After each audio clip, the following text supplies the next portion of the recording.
আমার স্টুডেন্টরা বলে আপনার মতো কেক বানাতে শিখতে চাই। কেকটা তো আমার রান্নাঘর থেকে শুরু হয়েছে। নিজের ভিতরের যে দক্ষতা সেটাও কিন্তু একটা বড় পুঁজি। মা দেখা যায় যে মা কাজগুলো করে, আমি তার ভিডিও করে দিই। আমার সবচেয়ে পছন্দের কাজটাকেই আমি সামনে নিয়ে এসেছি। আমাকে ডাকা হয় ছোট বাণী হিসেবে। যেমন চিটাগাং আমার কেক গিয়েছে, রাজশাহী গিয়েছে, খুলনায় গিয়েছে, আমেরিকাতেও আমার কেক গিয়েছে। ঘর থেকেই ছড়িয়ে গেছে চারিদিকে আমার কেক।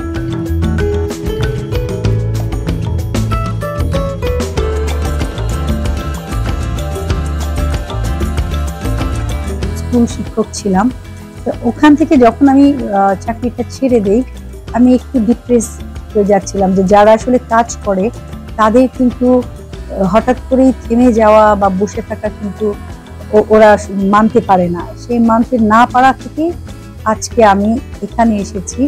আমার সবচেয়ে পছন্দের কাজটাকেই আমি সামনে নিয়ে এসেছি। তবে জার্নিটা একদম এতই সহজ ছিল না, অনেক সময় লেগেছে। সেটার জন্য ধৈর্য রেখেছি, তার জন্য অনুশীলন করতে হয়েছে, অনেক পড়াশোনা করতে হয়েছে। তারপরেই আমার এই একটা অবস্থানে আমি পৌঁছতে পেরেছি। প্রত্যেকটা মায়ের কাছ থেকে মেয়েরা যা শিখে, প্রত্যেকটা মেয়েই যা পারে আমিও তাই পারতাম। সেটা দিয়েই আমার সেটাই পুঁজি ছিল। আসলে সবসময় কিন্তু টাকাটাই পুঁজি না, নিজের ভিতরের যে দক্ষতা সেটাও কিন্তু একটা বড় পুঁজি। আমার সেটা ছিল, মানে যেহেতু আমি পছন্দ করতাম, আমি রান্না করতাম, কেক বানাতাম, এই করতে করতে কিছুটা দক্ষ আমি হয়েছিলাম। কিন্তু মনে হলো যে আমার খুব ভালো একটা ট্রেনিং দরকার, এবং ট্রেনিং এর বিকল্প আসলে নেই, কিছুই নেই। ট্রেনিংটা নেওয়ার পর আমি বুঝতে পারলাম যে আমি এখন আরো অনেক বেশি আগাতে পারবো। যখন আমি একদম প্রফেশনাল ভাবে শুরু করেছি, তখন বাধা একটা ছিল যে অনেক মেশিনারিজ লাগে, সেগুলি কেনার জন্য ফিনান্স লাগে।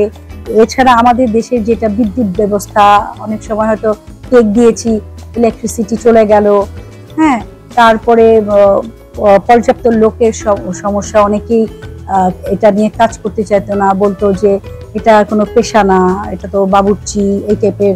আমার পরিবার, আমার হাজবেন্ড, আমার মেয়ে, যে হলো আমার পাশে সর্বক্ষণ থাকে, আমার মেয়ে, ও না থাকলে আসলে, আমার হাজবেন্ড তো সবসময় আমাকে কখনো না বলে না, হ্যাঁ, আর ও সাপোর্ট দেওয়া মানে কি, মেন্টাল সাপোর্ট দেয়, কিন্তু ও তার এই কাজগুলো পারে না।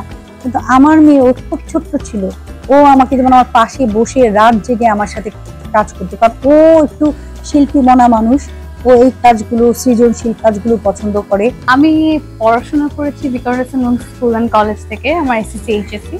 তার পরবর্তীতে আমি ব্র্যাক ইউনিভার্সিটি থেকে কম্পিউটার সায়েন্সে গ্র্যাজুয়েট করি। তো আমার মাকে যখন আমি দেখি যে কেক নিয়ে কাজ করছে, এবং কেক ডেকোরেশন একটা আর্টের একটা বড় পার্ট হতে পারে, এবং আমার সেটার প্রতি একটা ভালো ইন্টারেস্ট আছে, তা আমি পড়াশোনা যখন আমি আন্ডারগ্র্যাড করতে থাকি, তখনই আমি মার সাথে একদম ফুল টাইমও কাজ করা শুরু করি। এবং আমার যখন গ্র্যাজুয়েশন কমপ্লিট হয়, বাই দ্যাট টাইম আমি এই যে বেকিং সেক্টরটা, সেটার অলরেডি একজন সার্টিফাইড ট্রেনার এবং অ্যাসেসর হয়ে যায়।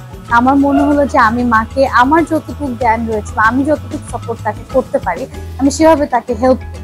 আর আমাদের কাজগুলো, কেকটা কিন্তু পুরোই একটা শিল্পকর্ম, আমি সেই জিনিসটাতেও তাকে সাপোর্ট করার চেষ্টা করি। কারণ মা একা কাজ করতো, তো মার সাথে যদি আমি থাকতাম, তাহলে মা দেখা যেত যে কাজটা হয়তো তার 1 ঘন্টা লাগছে, সেটা 15 মিনিট বা 20 মিনিটের মধ্যে কমপ্লিট হয়ে যায়, কারণ আমরা গল্প করতে করতে দুজন মিলে কাজগুলো করি। তো মা তো আসলে অনেক আইডিয়া নিয়ে থাকে, আর আমি হচ্ছে তার আইডিয়াটাকে আরেকটু পুশ করি যে না, আরো করো। তো মা দেখা যায় যে মা কাজগুলো করে, আমি তার ভিডিও করে দিই, তার জিনিসগুলো ফেসবুকে পোস্ট করা, সেগুলো মার্কেটিং করা।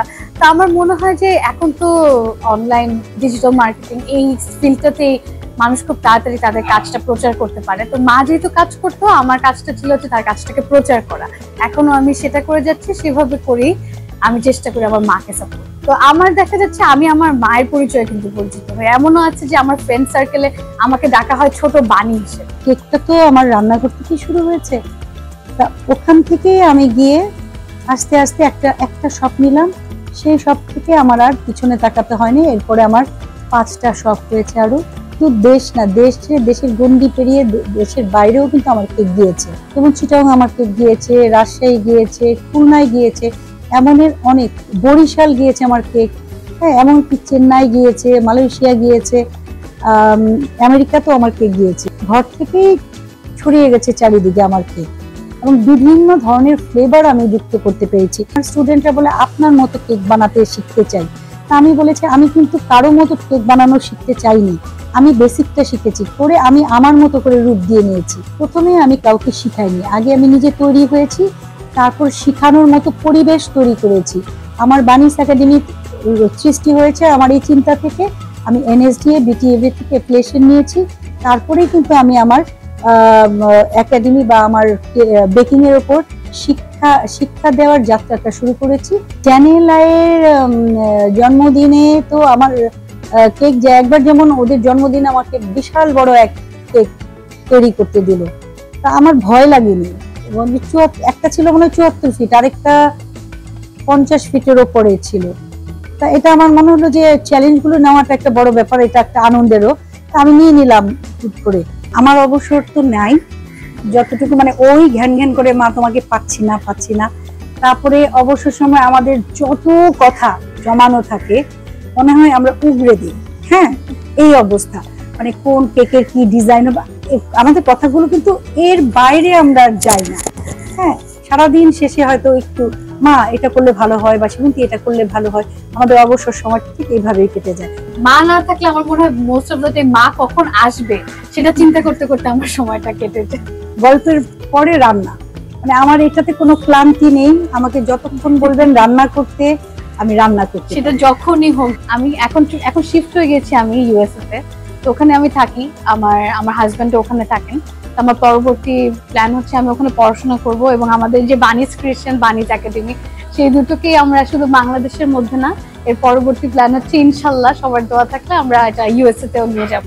বানিজ ক্রিয়েশন চলমান চলছে ভালো, এটা আরো অনেক বেশি মানে সুগঠিত হোক, আরো সুন্দর করে মানুষের কাছে পৌঁছাক। একটা সময় আমি আর কাজ করতে পারবো না, বা সেই আমি চাই যতদিন ভালোভাবে থাকা যায়। তো যখন আমি পারবো না ওই সময় আমাদের যে আশেপাশের মেয়েরা, অনেকে দেখে হাত পাতে এখনো, বা সাহায্য ছাড়া চলতে পারে না, কারো বিয়ে হয়নি, কারো হয়তো স্বামীর বাড়িতে জায়গা হয়নি, বাবা মার উপরেই পড়ে আছে, ওরা মানুষের বাসায় কাজ করে বা সাহায্য দিয়ে চলে। ওদের হাতে হয়তো 100 টাকা দিলাম, 200 টাকা দিলাম, আমি দিলাম, কিন্তু আমার কিন্তু ভালো লাগে না। আমার মনে হয় এই টাকাটা ওরা নিজেরা আর্ন করে নিতে পারে, আমি সেই সুযোগটাই করে দিতে চাই।